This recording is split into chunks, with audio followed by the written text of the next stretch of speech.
मरता है। वाह, ऐसा दो मुंह का हम आज तक नहीं देखे। बोलता एक है, करता एक है। लव जिहाद, इनका एमपी बोल रहा है तो मुंह मूछ के खामोश। राम का खून बोल रहे, नरेंद्र मोदी का मुंह खामोश। घर नहीं देना, इनका मुंह खामोश। लव जिहाद, इनका मुंह खामोश। अरे कै का लव, कै का जिहाद? जिहाद मुकद्दस चीज है, लव से क्या ताल्लुक? क्या ताल्लुक? अरे वो तो अच्छा हुआ ये योगी आदित्यनाथ, ये नरेंद्र मोदी, ये बीजेपी आरएसएस इस अकबर के दौर में है।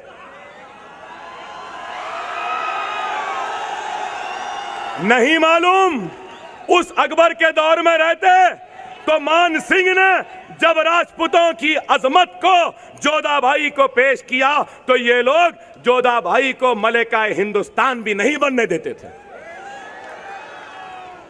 क्या ये सेक्युलरिज्म नहीं है? क्या हमने राजपूतों की आन बान शान को मलिका हिंदुस्तान बनाया? क्या नहीं बनाया?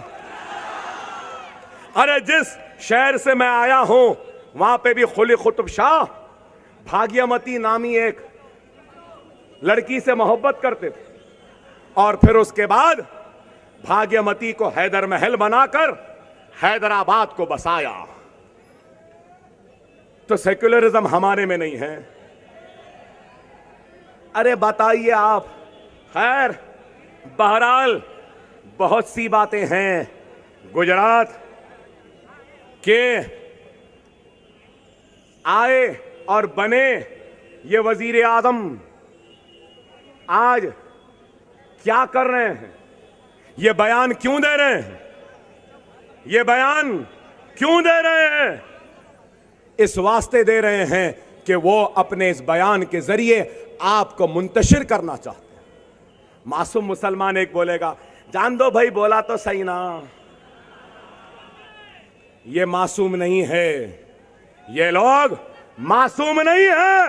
ये वही लोग हैं जो अल्लाह के घर को शहीद करे। ये वही लोग हैं जो मुसलमानों की इज्जतों को लुटाए। ये वही लोग हैं जो हमारे बस्तियों को जलाए। ये वही लोग हैं जिसने इशरत जहां का इनकाउंटर किया। ये वही लोग हैं जो सोहराबुद्दीन को गोली मारे। ये वही लोग हैं जो एहसान जाफरी को गोली मारे। ये वही लोग हैं जो हमारे शहर के वकील को गोली मारे।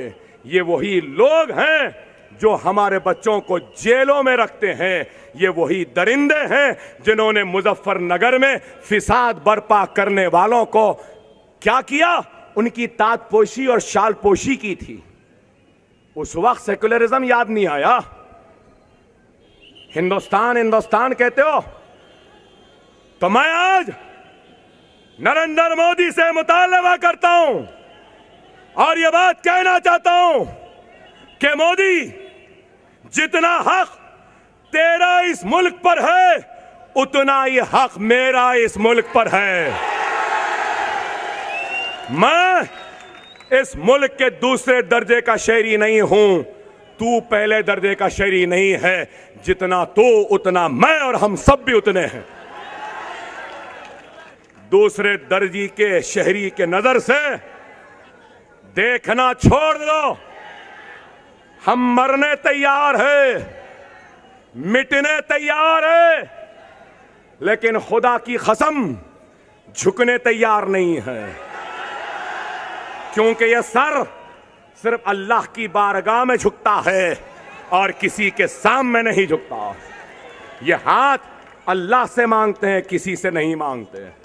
अगर आज कोई ये कह रहा है कि सेक्युलरिज्म के वोटों को बांटने आए, तो नहीं, हम किसी को बांटने नहीं आए हैं, हम अपना हक लेने आए हैं। और कोई कहता है कि अकबरुद्दीन ओवैसी ऐसा बोलता है वैसा बोलता है, तो क्या करूं मेरे भाई, कैसा बोलूं? कोई तमाचा मारने आए तो क्या गाल दे दूं? क्या गाल?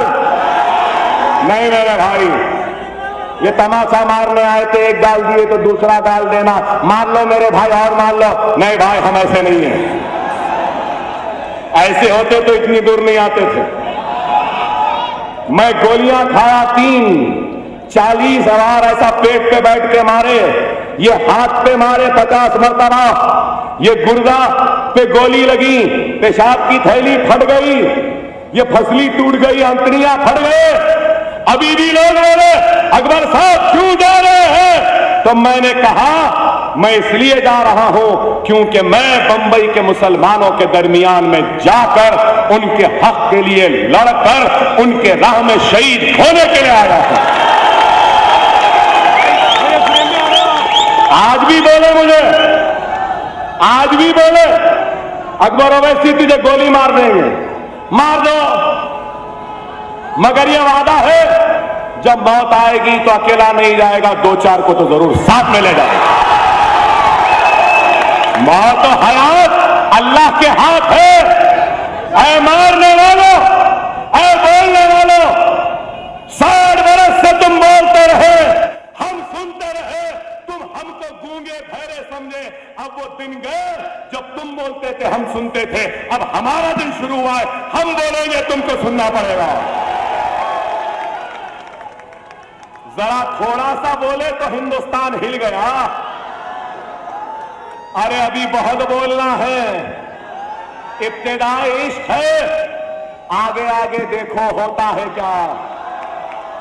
मैं हार के लिए या जीत के लिए नहीं आया हूं, मैं मुसलमानों की इज्जत के लिए, वक़ार के लिए, शान के लिए, शौकत के लिए, इंसाफ के लिए, उनके बच्चों को छुड़ाने के लिए, उनको 2000 करोड़ दिलाने के लिए, उनकी जिंदगियों में खुशहाली लाने के लिए, और वक्त पड़े तो मुसलमानों को पीछा रखकर सबसे सामने रहकर अपने सीने और सर पे गोली खाने के लिए आया हूं।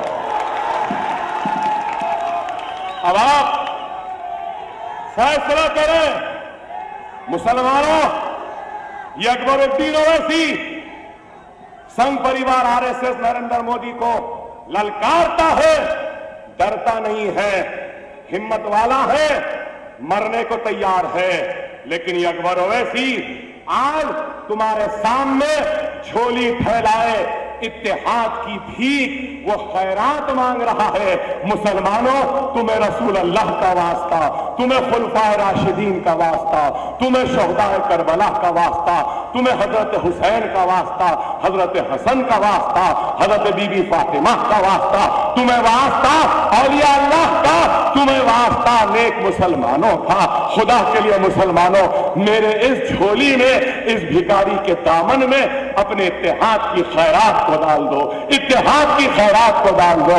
मसलकी, मकतबी, अहले हदीस, बरेलवी या दूसरे अकायद के झगड़े, इख्तिलाफ को खत्म करके वो इत्तेहाद की भीख डाल दो।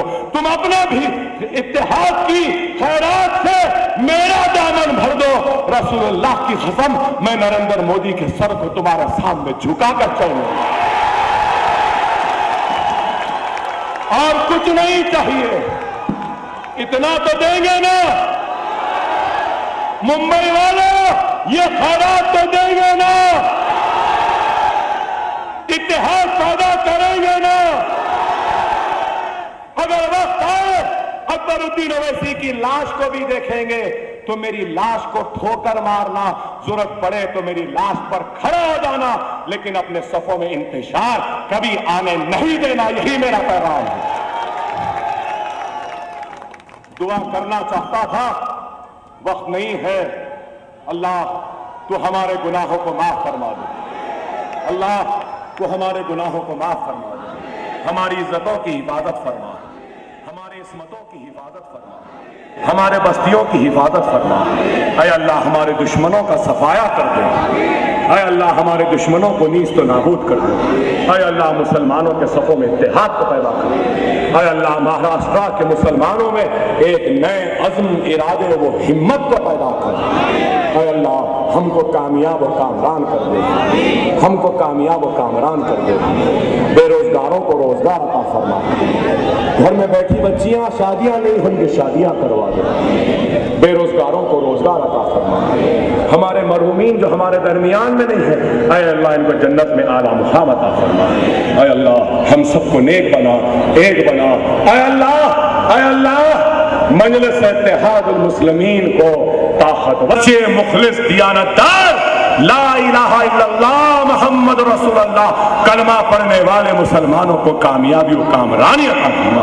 सुभान रब्बिका रब्बिल इज्जति अम्मा यसिफून, सलामुल मुरसलीन, अल्हम्दुलिल्लाह रब्बिल आलमीन। मेरे भाई, मेरा एक हदिया होता है। ज्यादा जानकारी के लिए आप लॉग ऑन कर सकते हैं हमारी वेबसाइट पर www.3starnews.in। हर एक हिंदुस्तानी की आवाज 3 स्टार न्यूज, खास खबरें आम लोगों के लिए।